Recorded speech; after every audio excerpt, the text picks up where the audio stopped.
안녕하세요. 사색기의 일기 디자인책과 사색쌤 우상엽입니다. 많은 분들이 또 궁금해 하시는 테마 중에 하나가 있는데 바로 내비게이션 임플란트라는 거예요. 내비게이션 임플란트 그러면 이제 이 뭔가 자동차 운전할 때 우리가 길 안내를 해주는 걸 내비게이션이라고 그러는데 우리 임플란트 수술 영역에서도 조금 재미있게 그런 용어를 붙여서 시술법을 만들었던 것 같아요. 우리 의사들이 말하는 용어로는 서지컬 스텐트를 이용한 임플란트 수술이라고 말하는 게 더 정확한데요. 내용이 뭐냐면 우리가 이렇게 뼈에다가 임플란트를 심게 되는데 임플란트를 어디 위치에 심어야 될지 치아가 빠졌으니까 빠진 치아에 심는 게 맞는데 빠진 게 하나 있을 때는 양쪽 치아에 센터에 심으면 되는데 이렇게 치아가 다 빠져 있다든가 아니면 이쪽에 뭐 절반 정도가 빠져 있을 때는 우리가 정확한 위치를 사실은 알기가 좀 어렵거든요. 치아는 다 번호가 있는데 그 위에 번호가 앞니부터 1, 2, 3, 4, 5, 6, 7 사랑니까지 하면 8번인데요.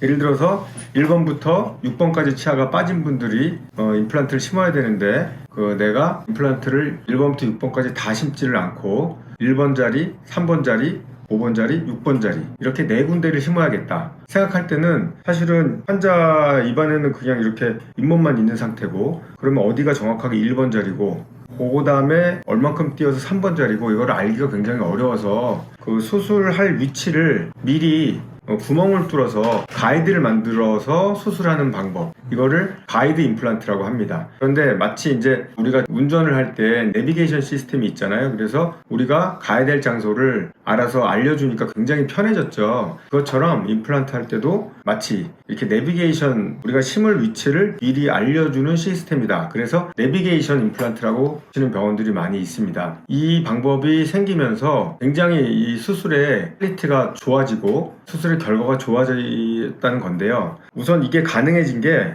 우리가 이제 보통 일반적으로 병원에서 찍는 엑스레이들은 다 2차원적으로 보이는 영상들입니다. 그러니까 이게 입체적으로 보이질 않아요. 그런데 요즘에는 치과에서도 대부분 CT를 도입하게 됐거든요. CT는 3차원적인 영상을 우리가 체득할 수가 있어요. 그래서 3차원적인 영상을 가지고 이렇게 가상의 그 환자에 맞는 뼈 상태를 우리가 알 수가 있는 거죠. 그러면 이 위에다가 여기쯤 있어야겠다, 여기쯤 있어야겠다 그런 걸 알고서 거기에 맞게 어떤 장치를 만들어서 입에 끼고 그 장치에는 당연히 이제 구멍이 뚫려 있게 되거든요. 그러면 의사는 그 구멍에 맞게 드릴링을 하면 우리가 심고자 하는 1번, 3번, 5번, 6번 위치에 정확하게 임플란트를 심기는 아주 좋은 장치예요. 그런데 이제 이 장치를 만들기 위해서는 추가적으로 CT도 찍으셔야 되고 또 그 장치를 만들기 위해서 디자인을 해야 되고 그 디자인된 거를 의뢰해서 보내서 서지컬 가이드가 와서 해야 되기 때문에 조금 번거롭기도 하고 또 추가적인 비용이 들기도 하지만 굉장히 수술의 정확도를 높이기에는 아주 좋은 장치라고 말할 수 있습니다. 그런데 문제가 뭐냐면 이 내비게이션 시스템이란 게 없었을 때는 의사들이 수술을 하려면 무조건 잇몸을 째서 수술을 했어야 됐거든요. 그러니까 많은 의사들이 임플란트를 하면 할수록 잇몸을 째서 잇몸을 열어보고 뼈 상태를 확인하고 심는 과정들을 5년, 10년, 15년이 지날수록 굉장히 이제 능숙해지게 되는데 이 내비게이션 시스템이 생기고 나서는 그냥 잇몸을 안 째고 잇몸 위에다가 서지컬 스텐트가 구멍 뚫어진 그 구멍대로 그냥 드릴링을 해서 하는 경우가 많이 있어요. 그런데 이 CT 이미지가 굉장히 좋아졌지만 아직까지도 100% 복원된 건 아니거든요. 그러니까 아주 미세한 뼈라든가 이런 아직 단단하지 않은 뼈들은 조금 오차가 있는 상태에서 만들어지게 돼요. 그래서 사실은 뼈도 좋고 발치한 지 한참 되신 분들은 그래도 꽤 정확하지만 발치한 지 얼마 안 되고 그런 분들은 상황에 따라서는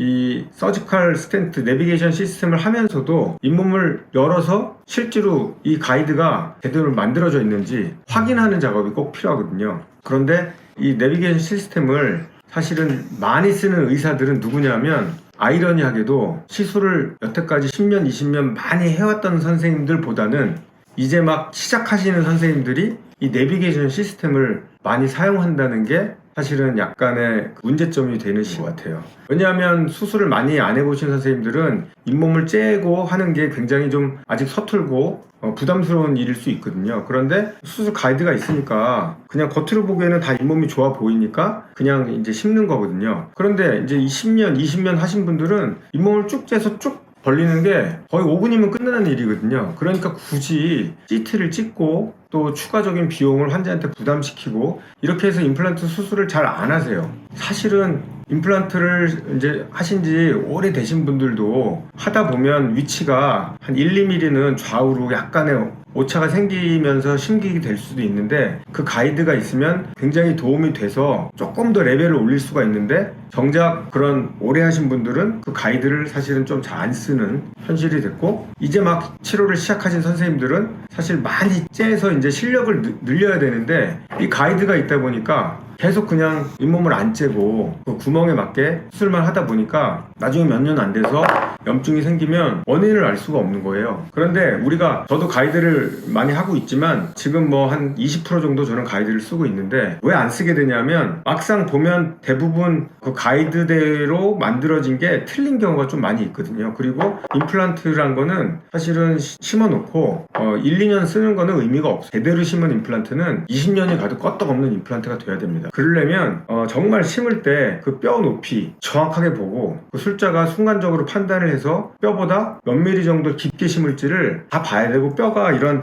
평평한 평지에 심는 게 아니거든요. 굉장히 굴곡이 있어요. 굴곡이 있으면 심다 보면 이쪽 면은 뼈 속에 잠겨 있는데 이쪽 면은 뼈보다 높은 경우가 있어요. 뼈가 이렇게 기울어져 있으면 그런 경우에는 어디에 맞춰서 심을 것인가 이게 굉장히 이제 상황에 따라서 의사들이 결정하고 판단해야 될 문제들인데 이 잇몸을 열지 않고서는 그게 보이질 않거든요. 그러니까 그냥 CT에서 만들어진 대로 심게 돼 있죠. 그러면 잇몸도 안 째고 굉장히 당연히 잇몸을 안 째니까 피도 덜 나겠고요. 그 다음에 시간도 빨리 걸렸겠죠. 그래서 수술은 되게 금방 끝났지만 수술하고 보철이 들어가고 나서 한 1, 2년 뒤부터 이상하게 잇몸 주변에 붓고 피나고 염증이 나는 경우가 많이 있습니다. 그래서 요즘에 이제 그런 분들도 저희 병원에 많이 오시고 그래서 조금 안타까우긴 한데 여러분들이 이제 그 내비게이션 임플란트 굉장히 좋은 시스템인데 이 내비게이션에만 의존하는 그런 병원은 조금 좀 이렇게 알아보셔갖고 병원을 셀렉션 하시는 게 좋을 것 같고요. 그럼에도 불구하고 어쨌든 내비게이션 시스템은 앞으로 치과계에 굉장히 술식을 단순화시키고 그 결과를 높이는데 굉장히 큰 공헌을 할 거라고 생각합니다. 내비게이션 시스템에서 실패가 좀 많이 되는 이유가 하나가 있는데 이거는 이제 일반인들보다는 우리 치과 선생님들 혹시 보시면 참고해 주시면 좋겠는데요. 이 가이드를 끼고 드릴링을 하게 되면은 드릴링을 할 때 우리가 이제 셀라인이나 이런 증류수 같은 거를 많이 뿌려서 열을 식히거든요. 생각보다 이 뼈가 단단하기 때문에 여기에 드릴을 하게 되면 열이 굉장히 많이 발생하게 돼요. 열이 발생한 걸 그대로 두게 되면 드릴링한 그 주변의 뼈가 녹아요. 괴사된다 그러거든요. 화상을 입은 거죠. 뼈도 화상을 입거든요. 그 화상이 입지 않게끔 우리가 드릴링을 할 때 계속 주사기 같은 걸로 쿨링을 시키는 작업이 아주 중요한데 이게 내비게이션 그 서지컬 가이드를 놓고 그 속에 드릴링을 하게 되면 아무리 주사를 해도 이 서지컬 가이드 플라스틱이 액체, 셀라인 식염수를 막기 때문에 잘 쿨링이 안 됩니다. 사실은 잘 심어놨는데 이유 없이 1년 뒤에 쑥 빠지는 경우 그 주변이 뼈가 이렇게 그냥 녹아나가는 경우가 있는데 그거는 제가 보기엔 대부분 히팅이라고 보거든요. 그래서 서지컬 가이드를 쓰실 때는 특별히 더 드릴을 식히면서 하는데 조심해서 하셔야 되고 드릴을 식히려면 계속 물 같은 걸 뿌려주면서 식히는 것도 중요하지만 회전 속도도 굉장히 중요해요.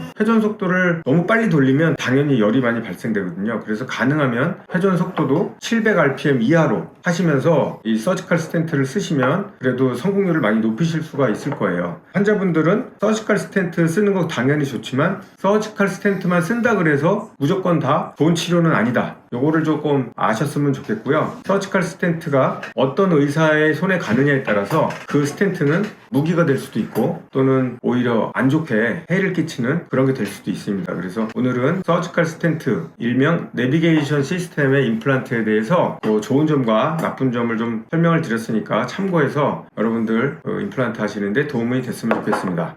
오늘 영상은 여기서 마칠게요. 안녕.